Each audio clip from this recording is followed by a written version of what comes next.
కాళ్ళు పెట్టేటటువంటి చోట తల పెట్టే చోట కాళ్ళు పెట్టకూడదంటారు కదండి.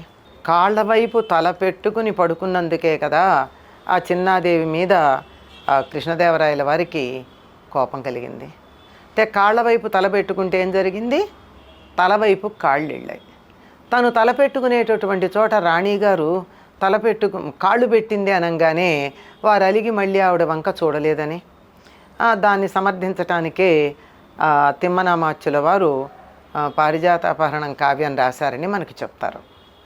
అంటే కాళ్ళు పెట్టుకునే చోట తల పెట్టకూడదని చెప్పినట్టే, తల పెట్టుకునేటటువంటి చోట కాళ్ళు పెట్టకూడదని చెప్పినట్టే, తల పెట్టాల్సిన చోట మనం సీట్ ఆనించి కూర్చున్నామంటే ఎంత అసహ్యంగా ఉంటుందండి.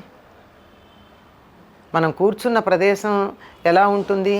మన సీటు ఆనించి కదా కూర్చుంటాం. కింద భాగం నితంబ సీమ అంటారు. అవి ఆనించి కూర్చుంటాం. ఆనించి కూర్చున్న సందర్భంలో ఏం జరగచ్చు? అనేక రకాలైనటువంటి తేడాలు రావచ్చు. ఎందుకంటే అక్కడే ఉంటుంది విసర్జక ద్వారాలు 2 అక్కడే ఉంటాయి కదా కూర్చునే ప్రదేశంలో. అక్కడి నుంచి ఏ చిన్న వాయువు వచ్చినా ఆ తలగడాకి సోకుతాయి అవి. అక్కడ మళ్ళీ మనం తలబెట్టు పడుకోవడం ఏమంత బాగుంటుంది? సవ్యంగా ఆలోచించండి. మనం ఇంత ఆలోచించం కానీ పెద్దవాళ్ళు చెప్పారంటే ఎందుకు చెప్పారు? ప్రతిదీ చాదస్తంగా చెప్తారు. ఇటా చెయ్యి అటా చేయకూడదంటారు. వీళ్ళ మాటలు ఎందుకు వినాలి అంటారు. అంతెందుకు, మీరు పడుకోబోయేటటువంటి తలగడ మీద ఎవరన్నా కూర్చుంటే మీకు నచ్చుతుందా? మీరు పడుకోబోయేటటువంటి తలగడ మీద ఎవరైనా కాళ్ళు పెట్టారంటే నచ్చుతుందా? కాళ్ళు పెట్టితే కనీసం కాళ్ళు కడుక్కుని పెట్టుకున్నాక దానికి ఉన్న పవిత్రతని బట్టి లోపం ఉంటే ఉండొచ్చేమో కానీ కూర్చున్నామంటే మాత్రం తప్పనిసరిగా కూర్చున్న సందర్భంలో ఆ ద్వారాల నుండి ఏ వాయువు వచ్చినా ఆ తలగడ పాడైనట్టే కదా, కంపు కొట్టినట్టే కదా.